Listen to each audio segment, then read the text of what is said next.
2017 गुजरात चुनाव, बीजेपी का नारा 150 पार, सीट मिले 99।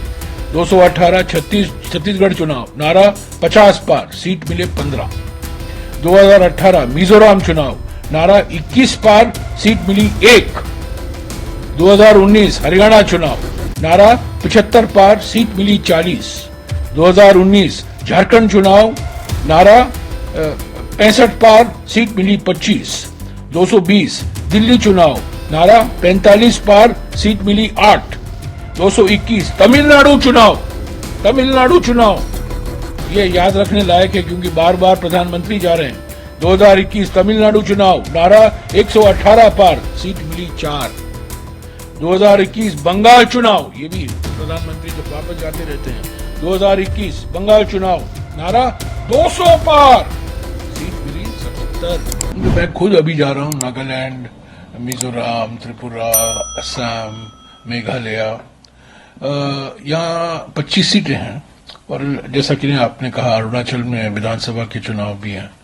ये हमारे लिए बहुत महत्व रखता है क्योंकि सारे उत्तर पूर्वी राज्यों में कांग्रेस का गढ़ हुआ करता था, पर वो गढ़ थोड़ा अभी टूट गया है और तोड़ फोड़ कर कांग्रेस बीजेपी ने अलग अलग राज्यों में सरकार बनाई है। पर उसका नतीजा आप देख रहे हैं मणिपुर में 11 महीने हो गए। 3 मई रात को आपको याद होगा पिछले साल मणिपुर में हिंसा की शुरुआत हुई थी। सैकड़ों लोग मारे गए, लाखों लोग विस्थापित हुए, समुदायों के बीच में तनाव रहा। आज भी शक का माहौल है, भय का माहौल है। प्रधानमंत्री ने अपनी चुप्पी नहीं तोड़ी है, मुख्यमंत्री से बात नहीं की है, अपने सांसदों से बात नहीं की है, एमएलए से बात नहीं की है, राजनीतिक दलों से बात नहीं की है और खुद मणिपुर नहीं गए हैं। 11 महीने हो गए और खुद मणिपुर नहीं गए हैं। तो आप जानते हैं ये दिखाता है कि उत्तर पूर्वी राज्यों में, नागालैंड में लोग परेशान हैं। 2015 में एक फ्रेमवर्क एग्रीमेंट धूमधाम तरीके से प्रधानमंत्री ने कहा मैंने एक फ्रेमवर्क एग्रीमेंट साइन कर दिया है, अभी परमानेंट पीस आएगा नागालैंड में। 8 साल 9 साल हो गए, वो फ्रेमवर्क एग्रीमेंट क्या है, डिटेल क्या है, कौन जानता है। सबसे बड़ा खतरा उत्तर पूर्वी राज्यों में ये है कि बीजेपी सरकार मोदी और शाह ने 370 को तो हटा दिया, जबरदस्ती उन्होंने बुलडोज करके हटा दिया। पर 370 हटाने के बाद एजेंडा क्या है? 371 ए है नागालैंड के लिए, 371 बी है असम के लिए, 371 सी है मणिपुर के लिए, 371 एफ है सिक्किम के लिए, 371 जी मिजोरम के लिए और 371 एच अरुणाचल के लिए। तो ये सारे के सारे विशेष प्रावधान हमारे संविधान में आज खतरे में हैं क्योंकि मोदी और शाह 371 को भी उड़ाना चाहते हैं हमारे संविधान से। खरगे साहब ने कहा 371 को उड़ाएंगे, बिल्कुल 370 तो उड़ गया, निकाला गया, अभी 371 भी उड़ाया जाएगा, निकाला जाएगा, ताकि जो विशेष प्रावधान पार्लियामेंट ने दिया है उत्तर पूर्वी राज्यों को वो आज खतरे में है। यही तो बड़ा मुद्दा है उत्तर पूर्वी राज्यों में। कैसे देखते हैं सर आप? आपने कहा कि कांग्रेस ये अनेकताओं का भंडार है और अगर आप ये कहोगे कि ये अनेकता को हम नहीं स्वीकारते, हम राष्ट्रीय एकता चाहते हैं, पर हमारा सिद्धांत क्या है, मोटो क्या है? यूनिटी इन डाइवर्सिटी, यानी कि अनेकता में एकता। और मैं ये भी कहूंगा अनेकता से एकता। हमारी जो रणनीति है, हमारा जो राजनीतिक सिद्धांत रहा है हमेशा एकता को मजबूत करना और अनेकताओं को सम्मान देना, अनेकताओं का जश्न मनाना, वो आज खतरे में है उत्तर पूर्वी राज्यों में। सर क्या आप लोगों का क्या नारा रहेगा उत्तर पूर्वी राज्यों के लिए, खासकर जो है मणिपुर? देखिए, हम नारे के आधार पर नहीं करते हैं। नारा तो चुनाव के प्रचार में दिया जाता है और हमारा नारा है, 2 नारे हैं। एक तो नारा बीजेपी से है, मेरे विकास का 2 हिसाब, 10 साल अन्याय काल, मेरे विकास का 2 हिसाब। और दूसरा तो एक सकारात्मक नारा है, हाथ बदलेगा हालात। तो ये उत्तर पूर्वी राज्यों में, जैसा कि मैंने कहा, सबसे बड़ा खतरा 371 जो विशेष प्रावधान किए गए हैं नागालैंड को, असम को, मणिपुर को, मिजोरम को, सिक्किम को, अरुणाचल प्रदेश को, वो आज खतरे में है। और जो अनेकता है, जो हमारी उत्तर पूर्वी राज्यों में, ये एक अनेकता का पहचान है, और ये अनेकता आज खतरे में है। सर, समाज का बंटवारा हो रहा है। और मणिपुर एक मिसाल है, 11 महीने से जल रहा है और प्रधानमंत्री ने अपनी चुप्पी नहीं तोड़ी। प्रधानमंत्री जा नहीं पाए हैं। वो मिजोरम के चुनाव में गए नहीं, क्योंकि सवाल उठाया जाता था।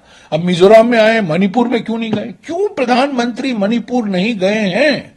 क्यों मुख्यमंत्री से उनकी बैठक नहीं हुई है? क्यों मणिपुर के विधायकों से उन्होंने मिला नहीं है? क्यों मणिपुर के राजनीतिक पार्टियों से उनकी मुलाकात नहीं हुई है? क्या डरे हुए हैं प्रधानमंत्री?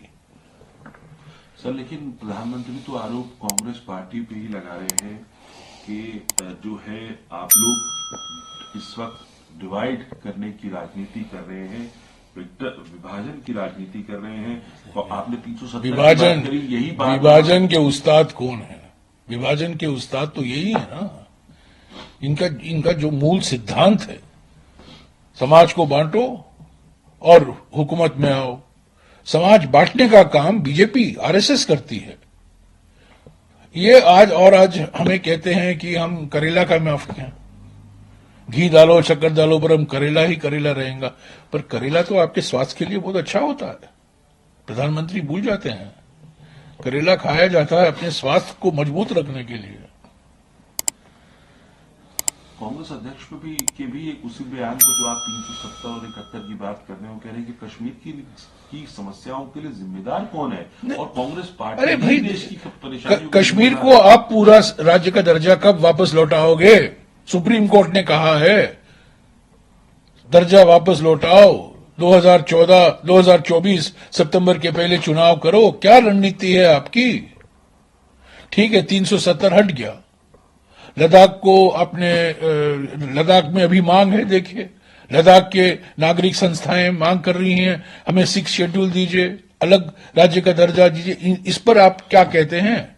आपने कुछ कहा नहीं है, और आप ही के तो सांसद है लद्दाख में। तो लद्दाख में अभी जो हो रहा है, लोग परेशान हैं, लोग अपनी आवाज उठा रहे हैं कि आपने बहुत सारे वादे किए थे 2019 में, उन वादों को तो आपने पूरा नहीं किया। तो आज जम्मू और कश्मीर में एक ही तो सवाल, कब आप पूरे राज्य का दर्जा वापस लौटाओगे? इसके अलावा सर, देखिए एक चीज साफ है, प्रधानमंत्री परेशान है, प्रधानमंत्री भौखलाए हुए हैं, और कोई मुद्दा उनको नहीं मिला है। ये 5 न्याय 25 गारंटी प्रोग्राम लोग समझ गए, ये जनता की आवाज है।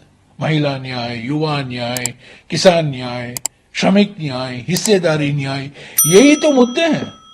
इससे ध्यान हटाने के लिए और बड़ी बड़ी दूसरी बातें करते हैं बस। प्रधानमंत्री तो डाइवर्जन के मास्टर हैं। राम मंदिर की भी बात कर रहे हैं कि राम मंदिर पर प्राण प्रतिष्ठा का आप लोगों ने न्योता ठुकरा दिया, और मैंने जिन लोगों ने ये बात कही उनको पार्टी से बिल्कुल गलत है। मैंने इस बात का बार बार खंडन किया हूं। 22 जनवरी का समारोह राजनीतिक समारोह था, एक राजनीतिक व्यक्ति के लिए किया गया था। ये 70 साल से ये लंबा प्रोजेक्ट रहा है। हम राम के पुजारी हैं, वो राम के व्यापारी हैं। और मैं आज कह दूं, संयोग से आज मेरा जन्मदिन है। मेरे 2 नाम है, जयराम उसमें राम है, दूसरा नाम रमेश उसमें भी राम है।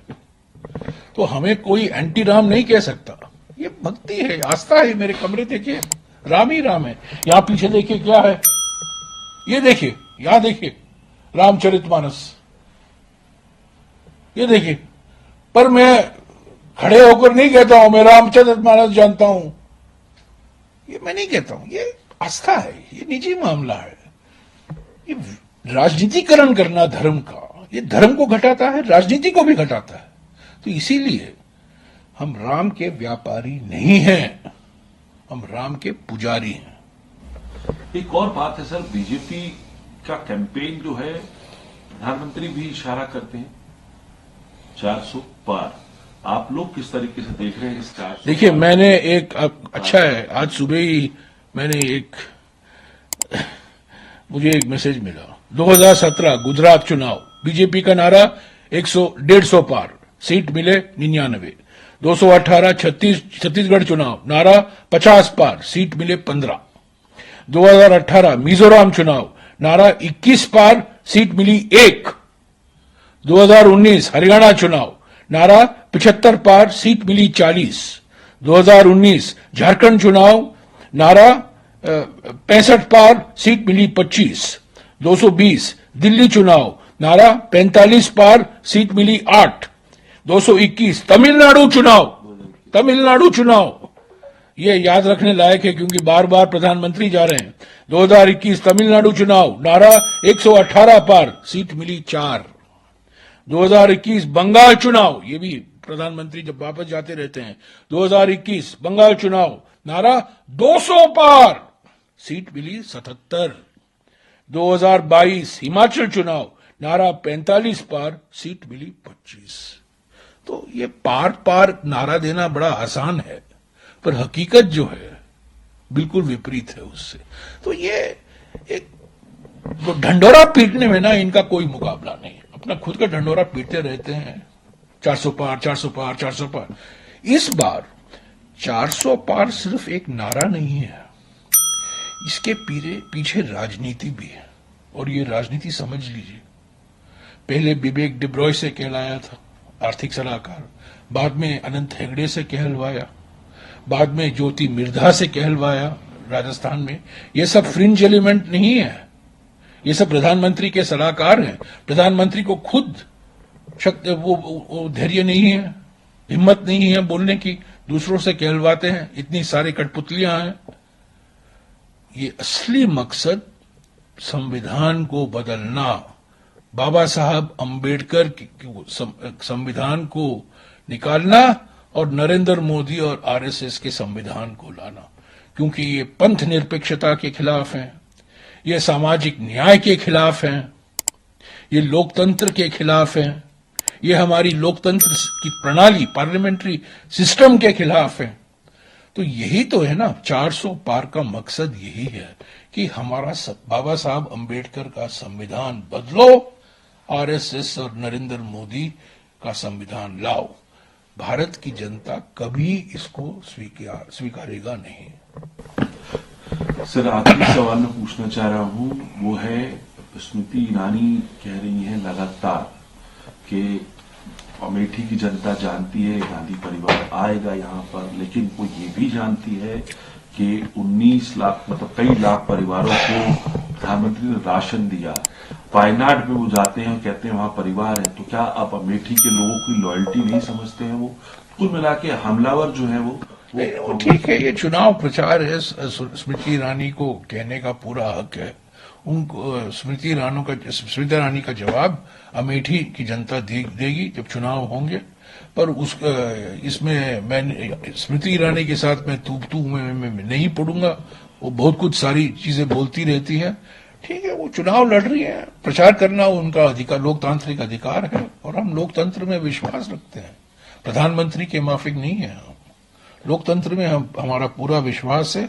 ये संविधान, हमारा देश का संविधान जो बाबा साहब अंबेडकर का संविधान है, और खुद बाबा साहब अंबेडकर ने 26 जनवरी 1949 में कॉन्स्टिट्यूएंट असेंबली में कहा था कि अगर कांग्रेस पार्टी नहीं होती तो ये संविधान नहीं बनता। ये संविधान कांग्रेस पार्टी की वजह से आया। सब चुनाव प्रचार की कैसे आप लोग धार आगे रहने वाली है कांग्रेस की? अभी हमने देखा 6 तारीख को तो एक छोर पे जो है बैटिंग कर रहे थे कांग्रेस प्रेसिडेंट और फॉर्मर कांग्रेस प्रेसिडेंट सोनिया गांधी, सोनिया गांधी एक छोर पे बैटिंग कर रहे थे। घर घर गारंटी प्रोग्राम वितरण, घर घर गारंटी कार्ड वितरण अभियान चल रहा है। 8 करोड़ गारंटी कार्ड घर घर पहुंचा रहे हैं हम। राहुल जी प्रचार कर रहे हैं, प्रियंका जी प्रचार कर रही हैं, कांग्रेस अध्यक्ष प्रचार कर रहे हैं अलग अलग राज्यों में। ये आप देखते रहेंगे प्रचार, और उतने स्तर में नहीं, पर मैं भी जा रहा हूं। सभी नेता, सब लोग, सीडब्ल्यूसी के सदस्य प्रचार में लगे हुए हैं। देश राज्य के जो नेता हैं, पूर्व मुख्यमंत्री हैं, वो प्रचार में लगे हुए हैं। ये प्रचार लगा, पर मुख्य तौर से हमारे 2-3 सबसे सुपरस्टार कैंपेनर मानकर चल सकते हैं। कांग्रेस अध्यक्ष खड़गे जी, राहुल जी और प्रियंका जी, आप देख रहे हैं अलग अलग राज्यों में जाकर वो